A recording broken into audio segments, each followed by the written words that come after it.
Madame, Messieurs, bonsoir et bienvenue à votre émission Prolongation. Pour ce nouveau numéro, nous déroulons les tapis rouges pour un homme de judo qui dicte sa loi en sa catégorie. Madame, Messieurs, pour ce nouveau numéro, nous recevons Carmel Koné. Il est judoka. Bonsoir et bienvenue, Carmel. Merci, bonsoir, Monsieur Ilboudo. Merci pour l'accueil et bonsoir à tous ceux qui nous regardent. J'espère que vous allez bien. Oui, je me porte très bien. Dieu merci. De même chose. Oui, ça va beaucoup par la grâce de Dieu. Vous êtes un athlète de judo. Dites-nous, qu'est-ce qui vous a envoyé d'abord dans le judo? Ok. Personnellement, j'ai connu le judo grâce à mon père qui m'a envoyé pour la première fois sur les tapis de judo en 2010 dans le club AS Onatel. Voilà. Après, dès lors, c'est devenu une passion pour moi. Déjà, 2010, vous étiez très jeune, oui, voilà, et le papa vous a envoyé dans le club. Oui. Dites-nous, quand on arrivait dans ce club AS Onatel, qu'est-ce qui vous animait, qu'est-ce qui vous animait, étant donné que vous étiez bien sûr un jeune? Ok. Oui, comme tout jeune, on était inspiré par des films de karaté. On se disait non, on veut faire le karaté pour devenir comme Bruce Lee, Jet Li, voilà. Donc, mais en ce moment, je savais pas vraiment qu'est-ce que était le judo. Je me disais que c'était juste le karaté. Mais après, bon, quand je suis parti, j'ai vu à quoi ça ressemblait et ça m'a vite inspiré. J'ai beaucoup aimé, vu la discipline, les valeurs que ça inculquait. Donc, je me suis vraiment attaché à ce sport. Et nous voyons qu'il y a beaucoup de disciplines au niveau des arts martiaux. Et pourquoi vous avez opté d'ailleurs pour le judo et non pas le taekwondo, non pas le sambo et bien d'autres disciplines des arts martiaux? C'est comme je le disais, c'est vraiment mon père qui a choisi pour moi. Lui, il a pratiqué le taekwondo.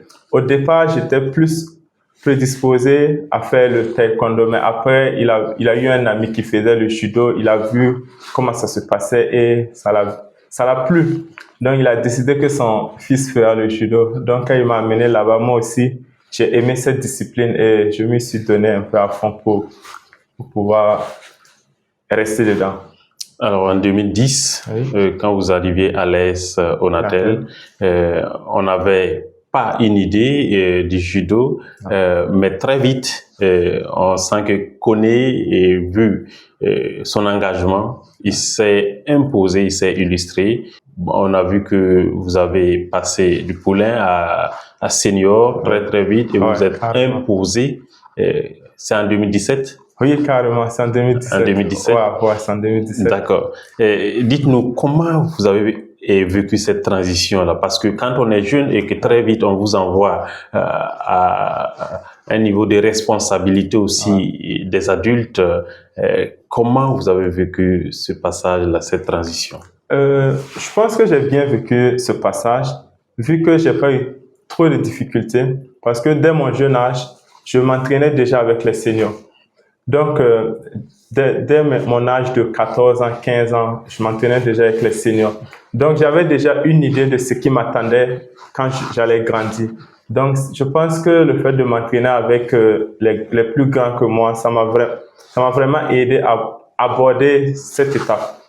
Donc, je pense que c'est ce qui m'a beaucoup aidé. Le fait de m'entraîner avec les seniors dès mon jeune âge. Mais disons vrai, on a un peu hésité avant de me jeter en senior. Vu que j'étais plus petit que les autres, on se disait, est-ce que si je perds, ça va pas m'affecter psychologiquement, physiquement? Mais bon, quand on m'a lancé en senior, je me suis imposé et c'était le début. Mais est-ce qu'il y a une consultation d'abord avant de vous mettre en senior? Parce que bon, très souvent quand on vous lance comme ça en senior, psychologiquement ça peut jouer. Est-ce qu'il y a une consultation en avance? Nous voyons vraiment cette partie. Côté consultation, vu l'âge même, on avait une compétition en 2018. C'était pour les Jeux de la francophonie. Ils ont dit que j'étais trop jeune pour participer à cette compétition, qu'il fallait une consultation préalable. Mais bon, avec l'accord de mon père et de la famille, on n'a pas fait de consultation. Ils ont demandé juste l'accord de mon père qui a donné son accord pour qu'on puisse me mettre en senior. Voilà. Alors, il y avait les études, il y avait aussi les entraînements. Comment on arrivait à concilier les deux? Ok. Côté sport et études, j'ai l'habitude de dire que quand on veut quelque chose, on trouve les moyens. Et quand on veut pas, on trouve des excuses. Donc, je trouvais chaque fois le temps libre. J'organisais mon programme pour pouvoir gérer ces deux, puisque c'est des trucs qui me tiennent à cœur. J'ai toujours eu l'habitude de dire aux gens, un sportif, c'est pas un analphabète. On peut toujours faire le sport et les études en même temps. Et j'encourage ça jusqu'à demain. Donc, si vous faites le sport, cherchez les diplômes, cherchez à aller de l'avant dans les études, ça vous serait très bénéfique. Donc, avec les conseils aussi de mes aînés, ils m'ont chaque fois motivé à continuer les études. Parce que j'ai commencé à compétir dès ma classe de seconde. Donc, gérer l'école et autres, on me motivait beaucoup à continuer dans les études. Donc, j'ai trouvé les moyens pour continuer dans les études et continuer dans mon sport. Alors, la motivation, on sait aussi que les parents sont plus focus sur les études. Ouais, carrément. Et c'est très compliqué aussi lorsqu'on te voit plus dans le sport et que les études, on te voit pas aussi assez. C'est compliqué. Les parents ne badinent pas là-dessus. Est-ce que vous avez eu à avoir des difficultés avec les parents, étant donné que c'est le papa lui-même qui vous a inscrit dans le judo? Est-ce que très souvent, il y a eu des mésententes dues à votre calendrier plutôt d'entraînement? Non, je pense que mes parents sont très compréhensifs sur ce volet-là. Et on m'a très vite responsabilisé. Dès ma classe de 5e, on me disait pas, va prendre le cahier, va bosser, va faire ci, va faire ça. Non. On me laissait gérer comme je voulais parce qu'ils savaient déjà que j'avais déjà mes objectifs. J'étais déjà focus sur quelque chose et je savais que pour atteindre cette chose, il fallait vraiment assurer à l'école. Parce que je sais que si j'assure pas à l'école, ça va chauffer après. Donc, je me donnais les moyens pour assurer à l'école, pour éviter ces petits désaccords-là. Donc, j'ai pas eu vraiment de problème à ce niveau. Et la maman, parce que les mères sont toujours carrément. Donc, elle a soutenu. Est-ce qu'elle était d'accord? Quand il y avait un problème, j'abordais mon père pour qu'il aille un peu négocier avec la maman parce que les mamans, elles sont très focus sur les études. Très focus sur les études. Et quand elles voient qu'il y a une petite moyenne qui va pas, elles disent, est-ce que c'est pas mieux, tu vas diminuer les entraînements, tout. Donc, je voyais avec le papa qui essayait de discuter un peu avec la maman pour dire non, ça va aller, voilà. Donc, sur ce côté, ça va. D'accord. Et on sait que avec votre catégorie, moins de 90 kilos, c'est ça. Voilà, et vous avez eu à compétir dans les championnats nationaux. Oui. On va débuter avec votre première participation dans les championnats nationaux. Comment on l'a vécu? Disons que j'ai pas commencé dans la catégorie de moins de 90 kilos. J'ai d'abord commencé à moins de 113 kilos. Donc, c'était une très belle expérience. Et puis, vu que je n'étais pas encore physiquement imposant comme quand j'étais senior, donc c'était un peu difficile vu que le physique de mes adversaires était au-dessus de moi. Mais avec la technique et puis la concentration et puis les entraînements te permettent de pouvoir surmonter ça. Donc, c'était pas facile, mais j'ai plus ou moins géré ça. Mon premier titre, c'était en 2018. Mon premier titre national, c'était en 2017. D'accord. 2018. Mais je suis monté en senior dans une compétition, la Coupe de l'ambassadeur du Japon en 2017. Voilà, c'était ma première compétition en senior, 2017. Alors, en 2017, vous avez remporté cette compétition d'ailleurs? 2017, j'ai fini deuxième face à mon maître. Face à votre maître. Face à mon maître, celui qui m'a motivé à monter en senior. Donc, ça veut dire que le maître était vraiment de taille. Donc, il était de taille. C'était lui le champion de la catégorie en son temps. D'accord. Mais il m'a motivé à venir. Quand je suis venu, lui aussi, il a arrêté. D'accord. Voilà. Et en 2018, votre premier titre en championnat national. Alors, c'était un senior? Oui, c'était un senior. C'était un senior. Alors, parlez-nous de cette compétition-là, de ce championnat que vous avez pu parcourir. Précisément en 2018. En 2018, Ok. J'étais en catégorie des moins de 113. 73, C'était pas facile vu que il y avait beaucoup de prétendants au titre, oui. surtout ceux de Bobo.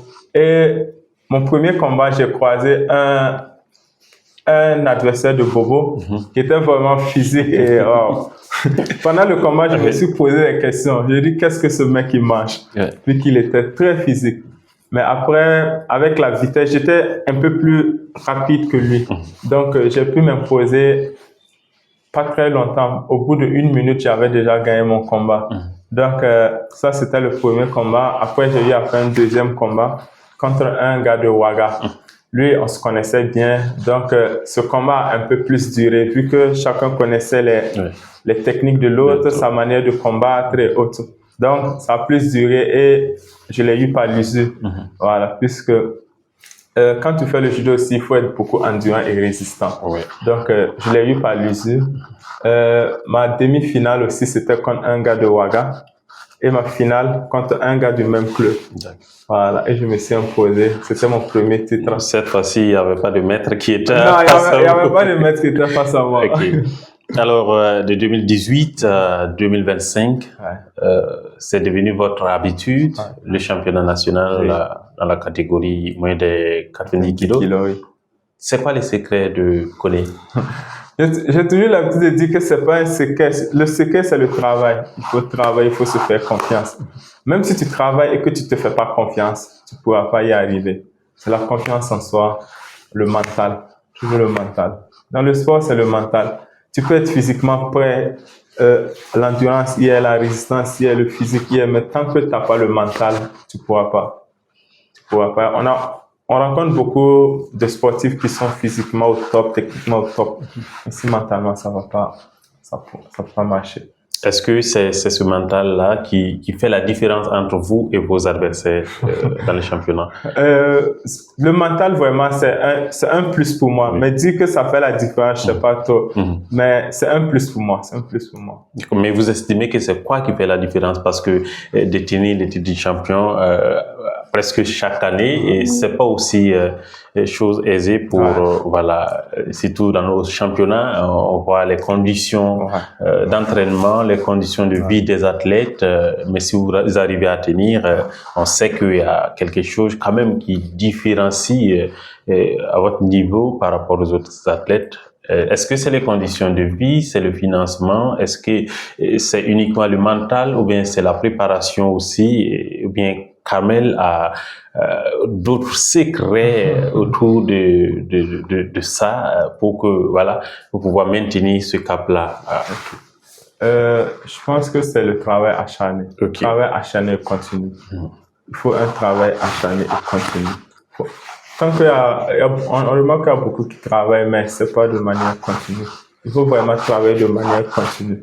Là, quelle qu'en soit la période de la compétition, tu es en chambre. Mais on remarque que beaucoup attendent qu'on programme les compétitions pour pouvoir s'entraîner. Or, ça pardonne. Ça pardonne pas. Il faut vraiment un travail acharné et continu. Alors, vous avez aussi participé aux Jeux Olympiques Paris 2024. Oui, c'est ça. Vous avez représenté le Burkina Faso. Ça n'a pas été à la hauteur de vos attentes. Je sais que quand vous partiez, on avait en tête de ramener la médaille au Burkina Faso.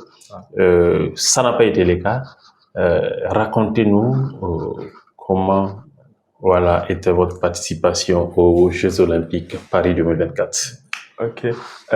Notons que c'était une très belle expérience pour moi parce que dès tout petit, c'était le rêve que j'avais en tête. Participer aux Jeux Olympiques, ramener une médaille pour le Burkina. Je peux dire que c'est cette motivation, ce rêve-là qui m'a permis de pouvoir, comment dirais-je, quel mot je peux utiliser, pouvoir dépasser les étapes pas à pas et arriver à ce niveau. Donc, c'était une très belle expérience. J'ai pu voir tous les grands judokas que je voyais à la télé, que j'avais pas eu l'occasion de voir. C'était vraiment intéressant. C'était une compétition de très haut niveau. Le niveau était très, très élevé. Et Je peux dire que c'est une compétition qui se prépare pas en une année, qui se prépare pas en 2 ans, qui se prépare pas en 3 ans, qui se prépare pas en 4 ans. Beaucoup prennent plus de 8 ans, 4 ans minimum pour préparer les Jeux Olympiques. Ce qui n'a pas été notre cas, donc c'était vraiment compliqué. Donc, nous l'avons vécu bien quand même. J'ai dépassé cette étape et je retravaille, je me remobilise pour travailler et espérer que Los Angeles 2028 en fasse mieux. Déjà, on va toujours rester dans cette compétition des Jeux Olympiques. Vous avez eu un adversaire au 16e de finale, c'est bien ça? Oui, un Coréen. Un Coréen. Oui. Et malheureusement, à 1 minute 29 secondes, voilà, la situation ça a été transformé autrement. Comment avez-vous trouvé le niveau de cet athlète-là? Personnellement, je me sentais bien dans le combat. Oui. Personnellement, je me sentais bien dans le combat. Donc, je suis un adversaire qui est très bon en haut. Ouais. Donc, quand on combat en haut, je suis très bon, mais un peu en bas, quand les combats au sol, plus qu'au judo, le combat se passe en haut et au sol également. Oui. Mais au sol, j'ai un peu du mal à me défendre au sol. Une petite faiblesse. Voilà, j'ai une petite faiblesse au sol. Donc, pendant le combat, je connaissais ma faiblesse. Oui. Donc, je voulais que le combat se passe vraiment en haut. Mais l'adversaire aussi, il a eu à regarder, à visionner mes combats antécédents. Et il savait que si l'opportunité se présente au sol, c'est une opportunité à ne pas rater. Donc, quand j'ai fait une attaque et quand on s'est retrouvé en bas, il n'a pas laissé l'opportunité passer. Donc, c'est ce qui a fait défaut. Sinon, en haut, je me sentais très bien. Et malheureusement, quand c'est devenu en bas, très vite, l'adversaire a pu détecter votre faiblesse et puis il a su profiter. Alors, je sais qu'on a tiré des leçons. Et voilà, Los Angeles, comment on se projette déjà? Parce que, est-ce qu'il y a déjà des préparations pour pouvoir quand même refaire, parce que Paris 2024, c'est derrière nous, et vous rêvez de nous ramener la médaille. Donc, quelle préparation avons-nous déjà en attendant Los Angeles? Bon, disons que pour la qualification pour Los Angeles, normalement ça va commencer en 2026. Oui. Donc, toutes les compétitions internationales auxquelles nous allons participer vont nous permettre de nous qualifier pour cette compétition. Donc, mais pour l'instant, on a des compétitions, mais c'est pas encore qualificatif. C'est à partir de l'année prochaine, ça sera qualificatif. Donc, on espère participer à ces compétitions pour pouvoir se qualifier. Parce que tu peux avoir la forme du moment, tu te sens bien, mais s'il n'y a pas de compétition, s'il n'y a pas une bonne fréquence de compétition, bon, ça sera vraiment dur. Donc, pour l'instant, on s'entraîne comme d'habitude et on espère avoir l'opportunité de s'exprimer. Alors, je sais que votre mental est l'avantage et déjà, on se projette déjà sur Los Angeles. Naturellement, parce qu'on veut participer à cette compétition, donc déjà on se prépare. Est-ce que déjà on se prépare d'ailleurs, voilà, comme si on était déjà qualifié? Parce que forcément il faut, parce que vous connaissant, on sent que vous voulez vraiment participer, vous voulez réellement nous amener la médaille. Est-ce que déjà on se prépare comme si on est déjà qualifié, comme si on est déjà à Los Angeles? D'abord, je me prépare pour la qualification pour l'instant. Pour l'instant, je me prépare pour la qualification. Maintenant, bon, ça dépendra de la tenue de la première compétition. Si je me sens déjà bien, je sens que j'ai déjà un avantage pour la qualification. On peut déjà dès lors se préparer pour Los Angeles. Mais pour l'instant, c'est la qualification. On se prépare pour la qualification. Parce que c'est une étape à ne pas négliger. Il faut passer par cette étape avant de vouloir ramener la médaille. Si tu ne te qualifies pas, c'est mort. Donc, actuellement, on se prépare pour la qualification. Il y a un philosophe qui dit que nous sommes le résultat de nos pensées. Est-ce que nos pensées vraiment vont nous conduire à Los Angeles? Parce que la positivité, c'est quelque chose. Ouais. Je suis vraiment positif dans la tête. Je suis très positif dans la tête. Donc, si c'est côté positivité, je pense que on sera à Los Angeles. D'accord. À Los Angeles. Alors, vous avez eu à participer à des compétitions, que ce soit nationales ou internationales. Et vous connaissez les niveaux des adversaires des autres pays. Et comment trouvez-vous, en termes de comparaison, les niveaux des adversaires des autres pays, que ce soit régional ou voilà, à l'international, par rapport aux athlètes burkinabés? Je crois qu'il n'y a pas une très grande différence. Ça se joue sur les détails seulement. L'expérience de la compétition, l'expérience, la sensation, puisque plus tu es habitué à frotter un tapis de compétition, plus tu sais comment te débrouiller dans telle ou telle situation. C'est juste ça la différence. Sinon, côté niveau, les athlètes burkinabés ont un très bon niveau. Ils ont un très bon niveau. Surtout en judo, ils ont un très bon niveau. Ça, je ne doute même pas. Est-ce que selon vous, les athlètes burkinabés manquent quelque chose pour pouvoir s'illustrer, pour pouvoir s'imposer davantage?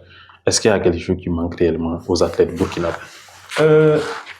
J'ai l'habitude de dire, pour pouvoir percer dans le sport, il faut l'accompagnement. Il faut un certain accompagnement. On ne peut pas te donner... j'ai l'habitude de ne pas te donner lance-pierre pour te dire d'aller combattre des gens qui ont une bombe atomique. Oui. Donc, il faut l'accompagnement, il faut la fréquence de compétition, il faut des stages. Il faut réunir un certain nombre de conditions pour permettre aux athlètes d'aller se défendre le pays à un certain niveau. Donc, on peut sous-entendre que l'accompagnement n'est pas à la hauteur des attentes alors? Il y a l'accompagnement, mais je pense que c'est insuffisant. Insuffisant, voilà. Donc, c'est pas à la hauteur des attentes. Il faudrait plus redoubler d'efforts pour que les athlètes burkinabés aussi puissent s'exprimer aisément sur les plateaux de combat. C'est ça. Alors, selon vous, est-ce que le ministère arrive le ministère, que ce soit le ministère ou la fédération, arrive à quand même donner des avantages de formation pour que vous puissiez aussi vous entraîner, aller découvrir quelques athlètes aussi pour pouvoir se performer davantage? Dire qu'ils font rien, ça serait mentir. Oui. Ils font des efforts, mais j'ai l'habitude de dire que c'est insuffisant. Ils font des efforts, beaucoup même, on les remercie pour ça. Mais pour atteindre un certain niveau à l'international, il faut encore plus. Encore plus. Il faut vraiment une constance des stages, une constance de compétition, une régularité.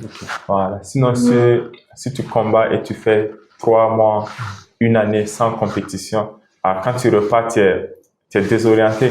Les autres sont à un certain niveau. Toi, tu dois retravailler pour atteindre ce niveau. Et après, tu refais 1 an ou quelques mois avant. Or, les autres, chaque semaine, ils sont en compétition. Yeah. Chaque semaine, ils sont en compétition internationale. Donc, ils sont habitués. Ils sont habitués. Bien au top. Peu importe le temps qu'on les demande pour un combat, ils sont toujours prêts. Carrément. D'accord.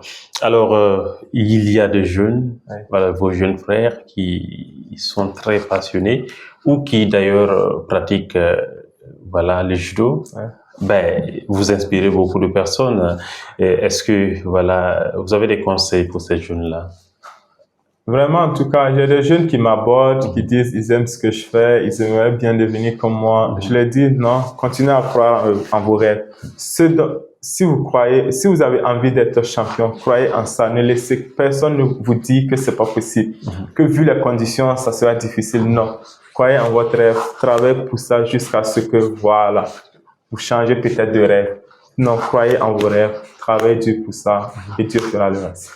Est-ce que quand vous regardez ces jeunes-là, est-ce que la relève est assurée dans le judo? On a de belles petites pépites. On a des judokas qui sont très, très bons.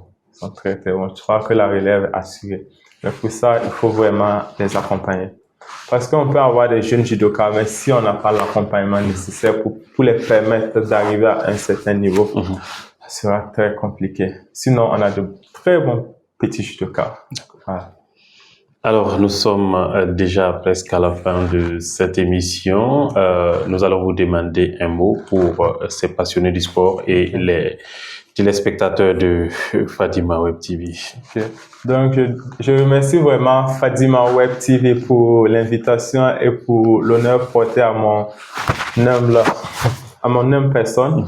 Donc, je dirais, soutenez le sport burkinabé, soutenez les athlètes et on vous fera des merveilles. Merci. Alors, merci à vous, Carmel Koné, d'avoir répondu favorablement à notre invitation. Ah, merci, ce fut un honneur. Merci vraiment à vous pour l'invitation. Merci grandement et très bonne chance pour la suite de votre carrière. Merci beaucoup, monsieur Loul. Madame, Messieurs, c'est la fin de ce nouveau numéro de votre émission Prolongation. Merci de nous avoir suivis. Très bonne suite de programme. Rendez-vous lundi prochain pour un autre numéro. D'ici là, portez-vous bien.